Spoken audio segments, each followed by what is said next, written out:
As the weeks dragged on, the initial excitement of the campaign faded, replaced by the harsh reality of war. The endless fields became graves for many, and I began to question our cause. Why were we here? What were we really fighting for? I felt a growing disillusionment with the ideals we had been taught. This was not the glorious campaign we had been promised. One day, we received intelligence about a large concentration of Soviet troops near the city of Smolensk. The plan was to encircle them. We marched for days, my legs heavy with fatigue, my mind clouded with doubt. Would we succeed? Would we be able to turn the tide in our favor? As we approached Smolensk, I felt a sense of foreboding. I could see the smoke rising in the distance, the sound of artillery echoing in my ears. Operation Barbarossa had started with promises of victory, but it was quickly turning into a nightmare. The dreams of a swift conquest were fading, and I was left to wonder what the future held for us. Would we survive this? Would we ever return home? As I looked at the faces of my fellow soldiers, I saw the same fear and uncertainty mirrored in their eyes. We were in this together, bound by the shared burden of war, but the weight of our choices would haunt us forever. Our unit was part of the Wehrmacht, and as German soldiers, we were filled with a mix of excitement and anxiety. We had trained for this moment for months, and now we were finally going to face the Red Army. Many of us believed this would be a swiftly decisive campaign. We thought we would be home by Christmas. As autumn set in, the landscape transformed into a haunting beauty. The once vibrant greens and yellows of summer were replaced by browns and grays, the trees standing bare against the harsh sky. Our march toward Moscow had turned into a slog through mud and muck, the roads often impassable for our vehicles. I felt the weight of the campaign bearing down on us, our initial enthusiasm slowly replaced by exhaustion and dread. We were still engaged in fierce battles, but the Soviet forces had regrouped, and their resistance grew stronger with each passing day. The encounters became a brutal back and forth.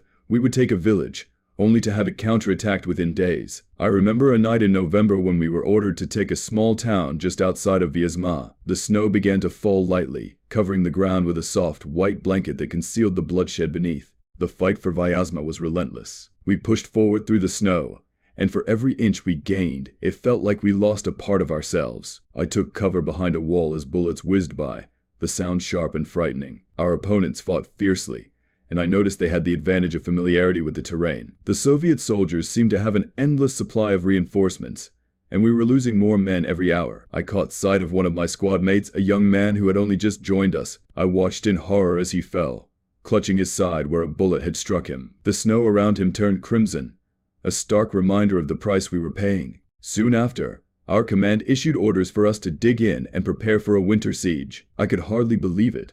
We were supposed to hold our positions in these dire conditions, with dwindling supplies and a rapidly approaching winter. The first snow fell heavily, blanketing the town in silence, but the quiet was deceiving. We knew that the Soviets would not rest. They were regrouping and would strike again. Days turned into weeks, and the situation grew increasingly desperate. Our rations dwindled, and the cold seeped into our bones. I felt the numbing effects of frostbite creeping into my fingers and toes. The camaraderie that had once fueled our spirits was beginning to fade. We were now a collection of shadows, worn and defeated by the harsh reality of war. I remember one evening, sitting around a small fire with a few of my comrades. We shared what little food we had left, but laughter and jokes had been replaced by grim silence. We spoke of home, of loved ones we had left behind, and the warmth of their embrace felt like a distant dream. One night, while on guard duty, I witnessed a sight that would haunt me for the rest of my life. The silhouettes of Soviet soldiers could be seen advancing through the snow, the distant sound of their shouts piercing the stillness of the night. Our positions were attacked, and I could hear the chaos unfolding around me as I struggled to maintain my composure. The crack of gunfire echoed, and the ground beneath me shook as artillery shells landed nearby. I fired my weapon blindly,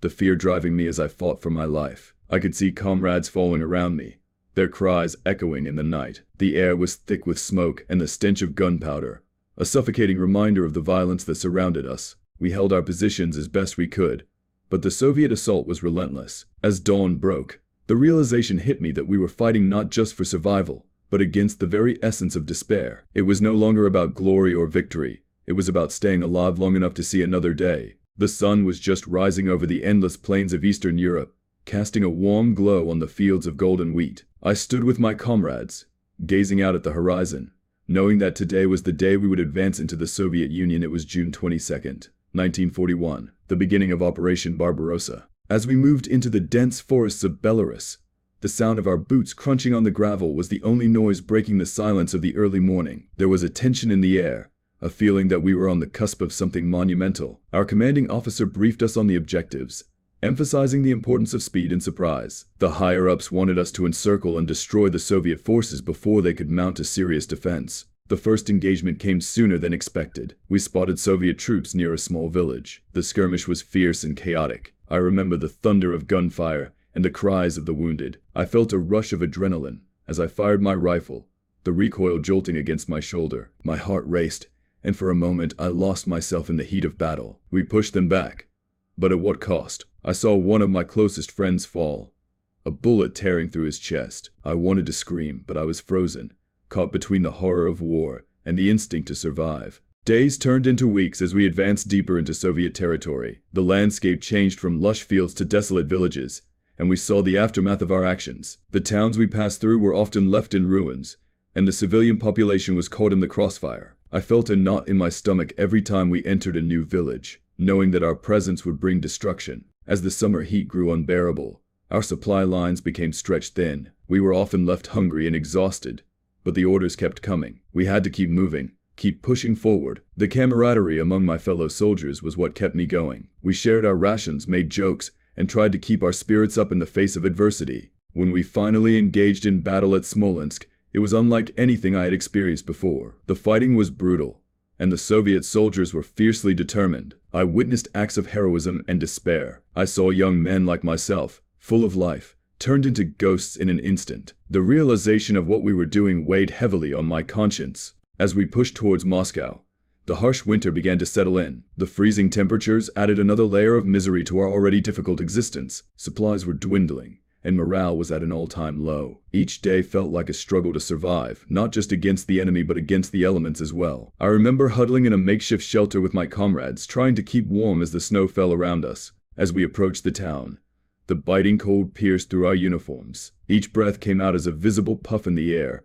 a stark reminder of how unprepared we were for the winter. Our officers urged us on, but many of us were dragging our feet, the exhaustion palpable. The sound of gunfire and explosions grew closer, and we steeled ourselves for the battle ahead. I could see the fear in my comrades' eyes. We were all beginning to realize that this was not just a battle against the enemy, but also against the very elements that threatened to consume us. After several days of intense fighting, we finally took Vyazma, but at a significant cost. We were left with only a fraction of our original numbers. I remember feeling hollow, the adrenaline that had once coursed through my veins replaced by an aching numbness. As we occupied the town, the grim reality of our situation began to sink in. We had gained ground, but it felt like we were losing the war. The frost that clung to the trees mirrored the coldness that had settled in our hearts. We were trapped in a battle we had once believed we could win, but now it felt like we were merely surviving. Day by day, I wondered how much longer we could endure this, how much longer we would be left to fight against an enemy that seemed to grow stronger with each passing moment. The winter was only beginning,